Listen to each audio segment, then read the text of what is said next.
This is the Object 261. It's the Tier 10 Soviet SPG. This one's located on the eastbourne of Studzianki, and it's under the command of a fingernail clipping. And wait for it.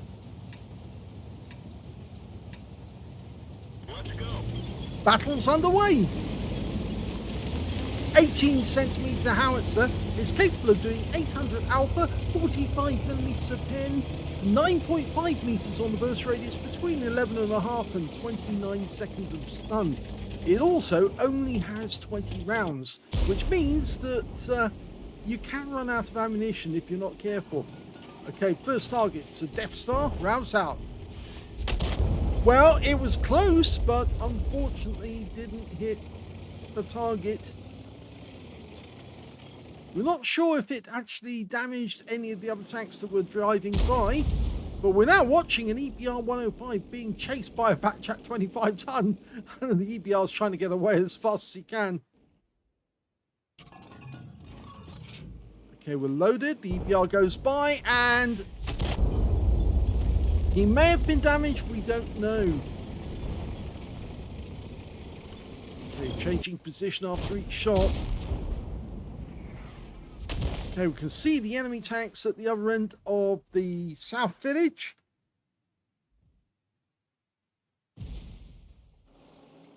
Searching around for a target. Rounds out. Well, that definitely did some damage against the IS-4. And he got stun assist because the guy was tracked when he took further damage. Now, the standard reload for this Arty is 30.68 seconds, and you can see the fingernail clipping has got 25.42, so it's almost as good as, well, not quite, slightly longer than a Tier 6, but around about Tier 7. Oh, that was a good one. 277 and some stun.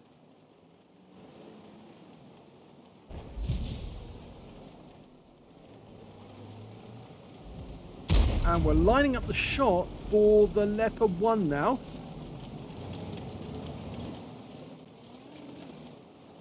Two tanks together is always better than one. That was close. Well, he did manage to get a hit in there. He's changing view very quickly, which makes it very difficult to keep up. But I hope you realise as well, we are getting a bit of lag as well at the moment. A bit of ping, I should say. Slightly more than usual, making it difficult to keep up.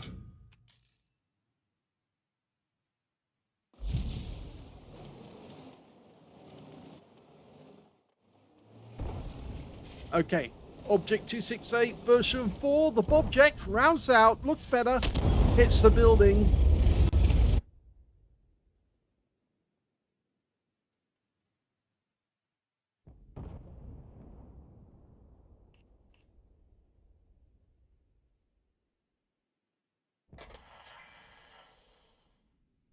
Okay, he's decided to load the extra no stun HE.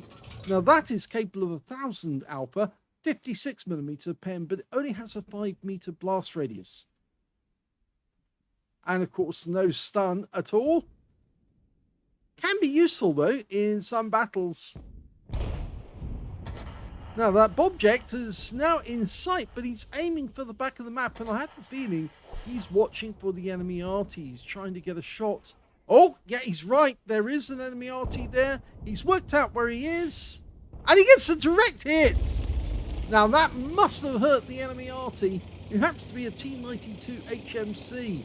He must have seen the tracer coming from that spot, and that's why he sent it there. I saw the tracer. He must have seen it on an earlier shot.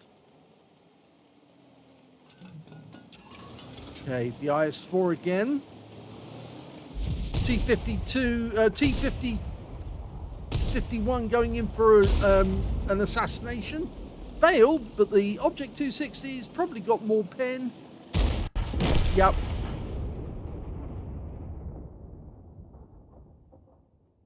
Now, at the moment, he's not really putting any shells up in the north or in the factory area. he's keeping most of the shells for the south area. That's where our guys are pushing the hardest. You can see that there is still another Arty, still that Arty, the same Arty, on the enemy team. He wasn't wiped out, but he's now moved considerably further north. I think he may be in grid square E1 or F1. Okay, looking into the factory, we can see an Object 705. Besides the wreck of a, is that Super Conqueror? Direct hit.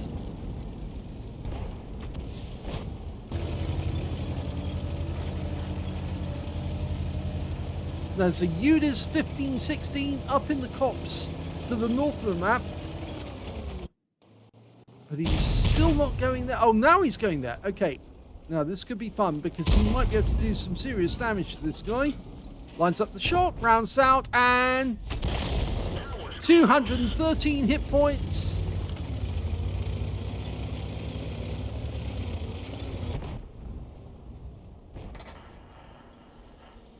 The thing about the UDIS is that the armor's so well angled from the horizontal plane that you can't easily get a shot into them. But when the shell's coming down on top of them, it's really thin armor. Unfortunately, that one hit the pillars, so he didn't get any damage there.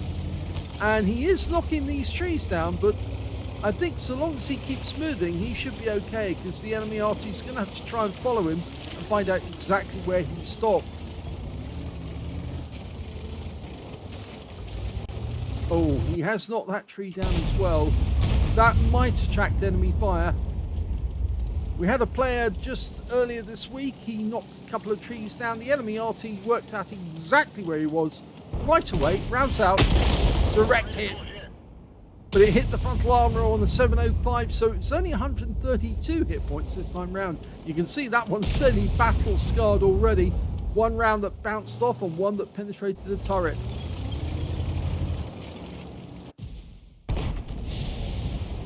Now going up to the copse again. There's the UDIS 1516. He's trying to get the better of the Gorilla. And if he can get behind the Gorilla, that causes problems. But the Gorilla actually, unfortunately, we did damage him with that shot. But the UDIS 1516 went down to the Foch 155.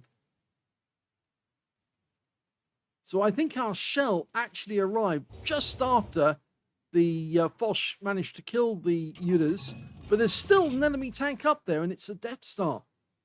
The FV215B-183. Now we're looking over the other side of the map at the moment, trying to find the enemy Arty. There's the Death Star.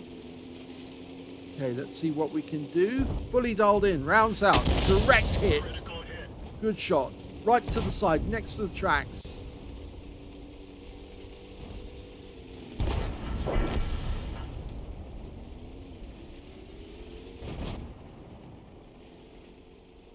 Now, our force down in the south got kind of worn out. In fact, they've all died. And the ones that did survive have actually returned. We're firing around it, and he gets another direct hit.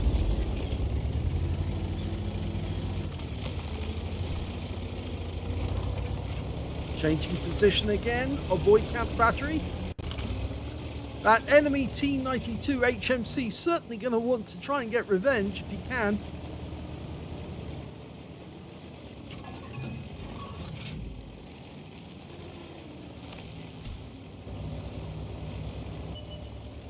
Okay, there's the FP215P. Just been spotted. Going right up into the corner. Now, this can sometimes be a help, but it also does give away the position. Oh, now that's interesting. The Gorilla 15 just took out the FP215B-183. And our shot goes in, and it actually does hit the Bobject, the Object 268 version 4.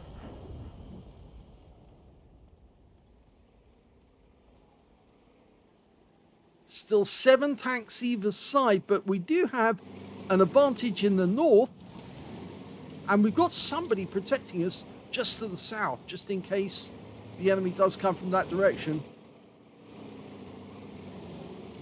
The enemy's more than likely going to try and reinforce their forces in the north. You can see fingernail clipping moving around, trying to get the right sighting. We just lost the T110E5 to their Heshbon, the FP4005. We don't know where he is, but because he's not showing on the map, he hasn't even been spotted yet, the Heshbon. He must be in the sniper's position somewhere. And all these trees being knocked over are kind of giving the enemy a clue as to where he is, but fingernail clipping keeps moving about just in case. And a Hori 3 cat has come all the way up from the south, that Hori. Okay, can we get a shot? Round south.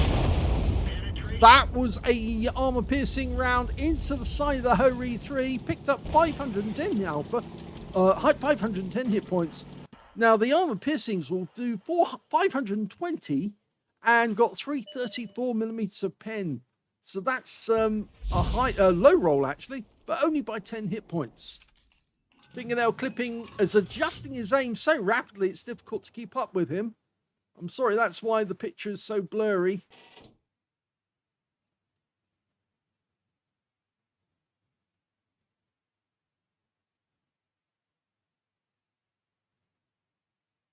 We're looking for that Hori 3.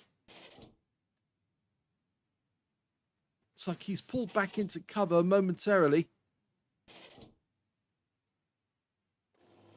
You can see the Striv 103B on our team's taken up the defensive position to the north of the copse. And he's looking for enemy targets. We just spotted the Badger. Round south. Another penetrating round into the side with an accurate shot. 446 this time, which is definitely a low roll. But then it is a Badger. And now an enemy suddenly appeared to the south. It's the Caro 45 ton. It's a tier 10 game with tier 10 tanks, and he's suddenly seen the enemy just the other side of the railway line, on the other side of the embankment. Now, it's difficult to get a shot to go over there, but if the guy pokes up over that bank, he might be able to get a shot into him. He's trying. He's popping up. He does know that there's two of our guys just the other side. Unfortunately, that shell didn't work.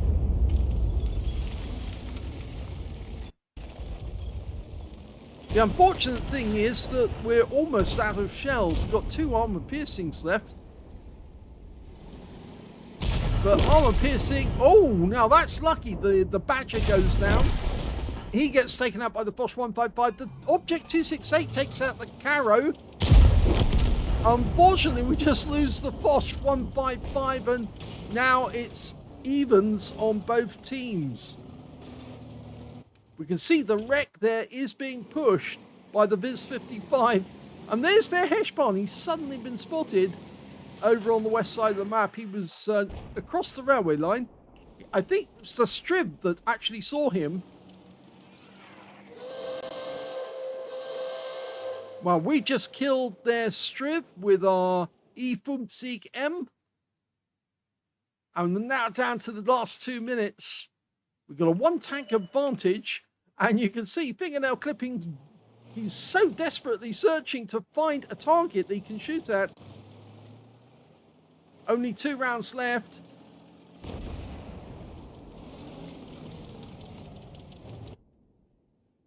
Normally I try and put something in chat to say I've only got 2 rounds left or 1 round left. Give my teammates a countdown as to how many rounds are left, just so they can make the appropriate adjustments.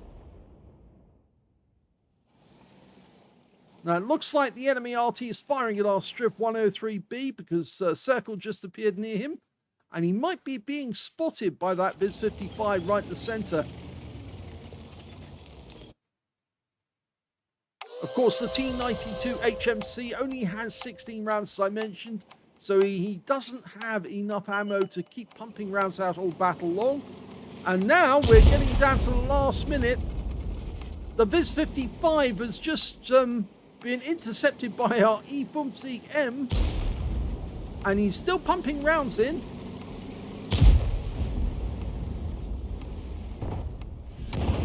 Oh, he got a kill shot! From all the way over in the corner, he got an armor-piercing round into the side of the Viz 55, and that is his first kill, actually. We're down to the last 20 seconds. There's only 2 enemy left. The T92 HMC and the Heshbon. And the Heshbon's just been spotted. Now, can we get a shot into him? Rounds out. Oh, it misses. It hits the water. But 2 of our guys are going in for the kill, but there's not enough time left. And that's it. Game's over.